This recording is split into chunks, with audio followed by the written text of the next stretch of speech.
ನಿನ್ನೆ D boss ಅವರು farm house ನಲ್ಲಿ ಸಂಕ್ರಾಂತಿ ಹಬ್ಬವನ್ನು ಆಚರಣೆ ಮಾಡ್ತಾರೆ ಪತ್ನಿ, ಮಗ ಮತ್ತೆ ತಮ್ಮನ ಫ್ಯಾಮಿಲಿಯೊಟ್ಟಿಗೆ. ಇವತ್ತು ಮೈಸೂರಿನ ಮಣಿಪಾಲ್ ಆಸ್ಪತ್ರೆಗೆ ಚೆಕಪ್ಗೆ ಎಂದು ಡಿ ಬಾಸ್ ದರ್ಶನ್ ಆಗಮಿಸಿದ್ದಾರೆ. ಡಿ ಬಾಸ್ ದರ್ಶನ್ ಅವರಿಗೆ ಬೆನ್ನು ನೋವಿನ ಕೂಡ ಕಡಿಮೆ ಆಗಿಲ್ಲ. ಆ ಒಂದು ನೋವಿನಲ್ಲಿಯೇ ಜೀವನ ಕೂಡ ನಡೆಸ್ತಾ ಇದ್ದಾರೆ. ಮೈಸೂರಿನಲ್ಲಿಯೇ ಸುಮಾರು 1 ವಾರದಿಂದ ಇದ್ದಾರೆ. ತಾಯಿಯನ್ನ ಭೇಟಿ ಮಾಡಿ ಬರ್ತಾರೆ, ಮನೆಗೆ ಹೋಗಿ ನಂತರ ಫಾರ್ಮ್ ಹೌಸ್ ನಲ್ಲಿ ಇರ್ತಾರೆ.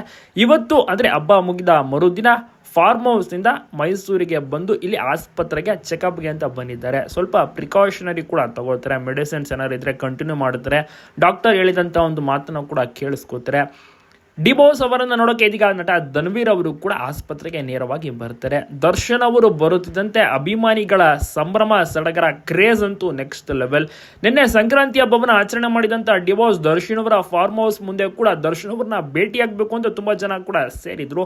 ಪತ್ನಿ ಮತ್ತೆ ಮಗನ ಜೊತೆ ತುಂಬಾ ಚೆನ್ನಾಗಿ ಫಾರ್ಮ್ ಹೌಸ್ ಒಳಗಡೆನೆ ಪ್ರಾಣಿಗಳ ಜೊತೆ ಹಬ್ಬವನ್ನು ಆಚರಣೆ ಮಾಡ್ತಾರೆ. ಪ್ರತಿ ವರ್ಷವೂ ಕೂಡ ಅಷ್ಟೇ ದರ್ಶನ್ ಅವರು ಸಂಕ್ರಾಂತಿ ಹಬ್ಬವನ್ನು ಪ್ರಾಣಿಗಳ ಜೊತೆ ಆಚರಣೆ ಮಾಡೋದು ಫಾರ್ಮ್ ಹೌಸ್ ನಲ್ಲಿ. ಇವತ್ತು ಕೂಡ ಅಂದ್ರೆ ಈ ವರ್ಷವೂ ಕೂಡ ಅದೇ ರೀತಿ ಮಾಡಿದ್ದಾರೆ. ಮತ್ತೆ ಹೊಸದೊಂದು ಪೋಸ್ಟ್ ಅನ್ನು ಕೂಡ ಹಾಕಿ ಅಭಿಮಾನಿಗಳಿಗೆ ವಿಶ್ ಮಾಡ್ತಾರೆ. ಆಗ ಅಭಿಮಾನಿಗಳು ಬಾಸ್ ಇಸ್ ಬ್ಯಾಕ್ ಅಂತ ತುಂಬಾ ಜನ ಖುಷಿ ಪಡ್ತಾರೆ.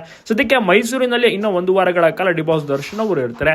ಚೆಕಪ್ ಅನ್ನು ಮುಗಿಸ್ಕೊಂಡು ವಾಪಸ್ ಫಾರ್ಮ್ ಹೌಸ್ಗೆ ಹೋಗ್ತಾರೆ. ಅಲ್ಲಿ ಸೆಟ್ಲ್ ಆಗ್ತಾರೆ. ಪ್ರಾಣಿಗಳ ಜೊತೆ ಒಡನಾಟ ತುಂಬಾನೇ ಇದೆ ಡಿ ಬಾಸ್ ದರ್ಶನ್ ಅವರಿಗೆ. ಪ್ರಾಣಿಗಳನ್ನ ಬಿಟ್ಟು ಒಂದು ಕ್ಷಣವೂ ಕೂಡ ಇರೋದಿಲ್ಲ. ಶೂಟಿಂಗ್ ಅಂತ ಹೋದ್ರೆ ನಂತರ ಶೂಟಿಂಗ್ ಮುಗಿಸ್ಕೊಂಡು ವಾಪಸ್ ಫಾರ್ಮ್ ಹೌಸ್ಗೆ ಬಂದು ಪ್ರಾಣಿಗಳನ್ನು ನೋಡ್ಕೊಂಡು ಹೋಗ್ತಿರಂತೆ.